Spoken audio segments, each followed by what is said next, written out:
Hi folks, hope you're doing good. On today's video we are going to unbox and review Samsung Galaxy S10 Lite.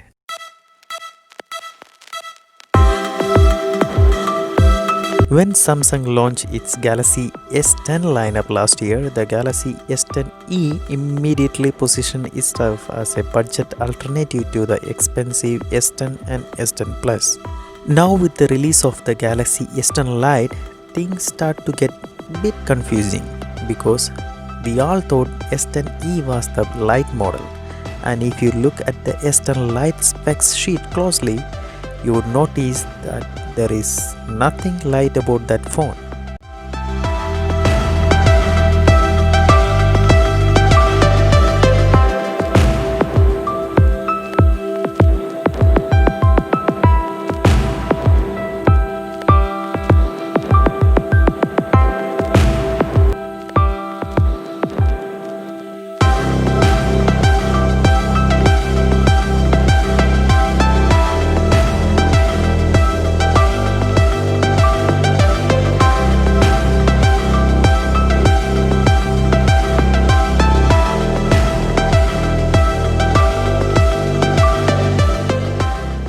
The handset comes with the usual user manuals and a USB-C to C cable for charging and data transfer.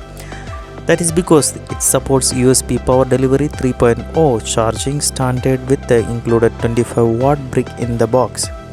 Keep in mind though that if you don't have a PC with a USB-C connector or a USB-C to USB-A cable, you cannot connect the phone to your computer unless you will get an extra cable.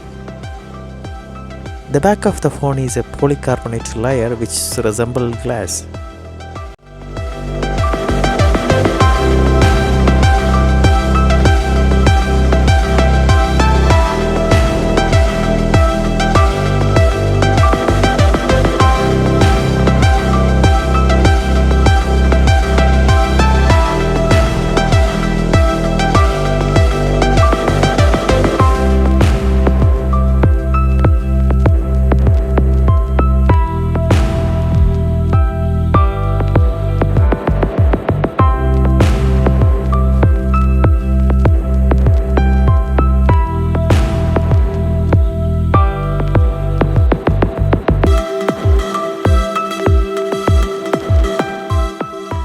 Aside from that, you will also get a pair of AKG tone wired USB-C earphones included in the retail box.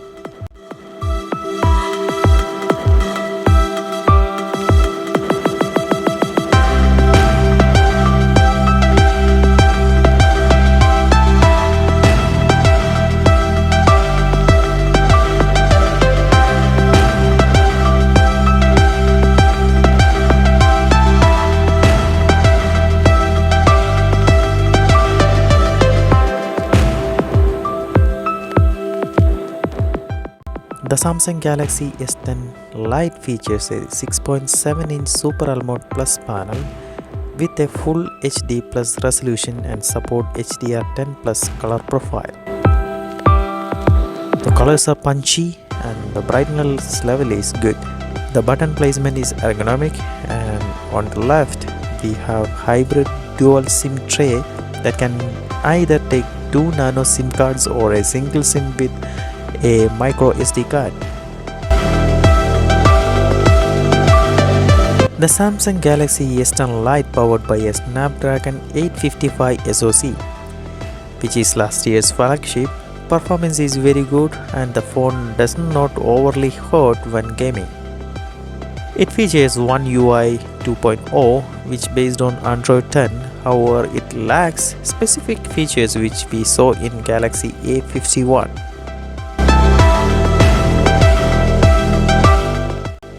Talking about battery, this phone has a 4500 mAh battery capacity which offers enough power to get you through the entire day on one charge. The bundle charge supports 25-watt fast charging. In the back, the main 48 megapixel camera captures good stills thanks to its iOS for better stabilization. The wide-angle camera, which is 12 megapixel, also does a good job under good light. The 5 megapixel macro camera also captures very good extreme close-ups. The 4K video recording is supported but only up to 30 fps. Low light image quality is very good too.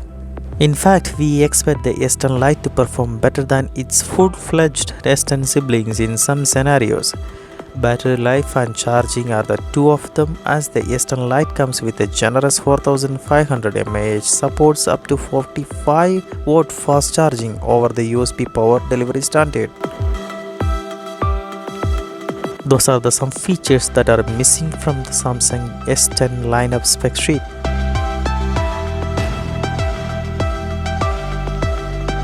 When you're checking the performance, the light part in the name would lead you to believe that Samsung has cut some corners to deliver more wallet-friendly package, but performance is definitely not the one that compromise the company had to make. The handset runs on one of the best chipset from the last year, even if it is not the latest. In fact, we would say that the clip affects the price so much. We would still choose the Snapdragon 855 over the Plus version. After all, the difference is just a couple of added frames in the games and benchmarks due to the higher clock GPU in the Snapdragon 855 Plus. Even more so, the Snapdragon 855 offers superior graphics performance compared to the Exynos 9920 chipset tracking inside the rest of the Galaxy S10 smartphones.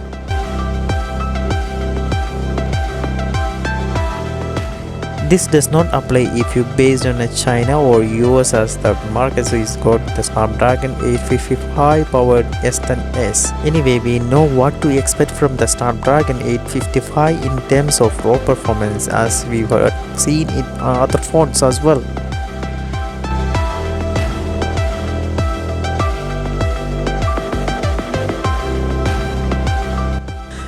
Looking at the Samsung Galaxy S10 Lite is an isolated phone. It is an easy recommendation. It has a flagship SoC, fairly capable camera setup, good screen, long battery life and impressive fast charging. It checks all the boxes of a flagship device when asking less than a new top-layer phone would be. The under-screen fingerprint reader performance is also something took out from S10 Lite, while improved compared to other Samsung flagship. It is still a bit behind the competition. Lack of stereo loudspeakers might put off some potential buyers browsing the market. So here we are listed the pros. Extra large HAL mode with HDR10 plus support, flat one at that. Excellent battery life. Surprisingly light for its footprint and battery size. Competitive fast charging solution. 4K video capture is nice and the ultra-wide camera snaps good stills during the day. The Samsung's fast and most articulate under-display fingerprint reader yet. Anyway, it is still a bit behind the competition. We are highly recommended. So what are the cons? The overall main camera performance is lacking and we are missing telephoto lens. No 3.5mm jack. The super steady iOS seems to be a hollow marketing tag for now. No stereo loudspeakers, no waterproofing. Hope you like this video. If you like, give us a thumbs up and kindly subscribe the channel.